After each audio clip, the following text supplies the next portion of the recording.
Retired astronaut Mark Kelly announced his next mission Tuesday. He's running for John McCain's Arizona Senate seat. Kelly says he is running as a Democrat. He would face Republican Senator Martha McSally if he wins the Arizona primary.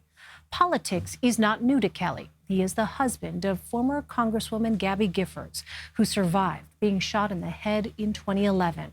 For more, I want to bring in Jim Nintzel. He is the executive editor of the Tucson Weekly, and he joins me now from Tucson. Jim, thanks so much for joining us.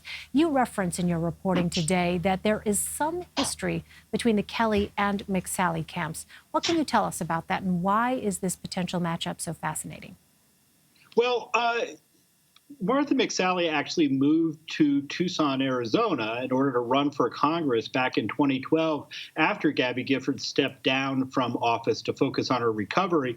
And she ended up in a race against a fellow named Ron Barber, who was the district director of Gabby Giffords' office. And in that race, very close race, Ron Barber came out on top in 2012 by a few thousand votes. And what we saw happen there was the Kelly camp or the Barber and Giffords camp really got to know the McSally camp very well, and they got to know him even better 2 years later when Martha McSally came back and actually defeated Ron Barber. So they've already faced each other twice in the southern Arizona area, and they really do know quite a bit about each other. Mark Kelly is pulling in a lot of Gabby Giffords' old team in order to launch this campaign. Interesting. Well, what type of campaign do you foresee Kelly running?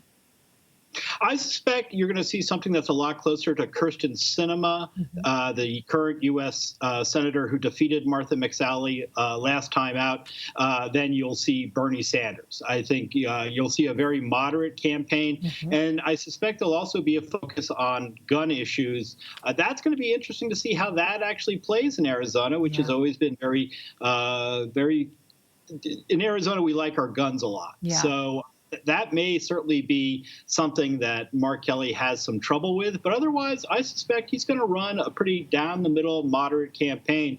And Martha McSally has moved very close to Trump. She clung to him during her 2018 campaign for Senate, which she ended up losing and then getting appointed to the U.S. Senate by our governor, Doug Ducey, to take the John McCain seat. Well, Arizona could be a swing state in 2020. So how significant could this race be for that campaign cycle? I think it could be huge. It all depends, of course, who the Democratic candidate is. But one of the reasons I suspect Martha McSally actually was the first Republican to lose a U.S. Senate seat in Arizona in 30 years was because she chose to cling so tightly to Donald Trump. And he certainly has electoral liabilities here. When you look at polling, he's pretty 50-50 in terms of favorability here in Arizona. And having him at the top of the ticket could be a big boost for Mark Kelly as he seeks to unseat Martha McSally. Interesting times there in your state. Jim Nintzel, thanks so much, Jim. It's a pleasure.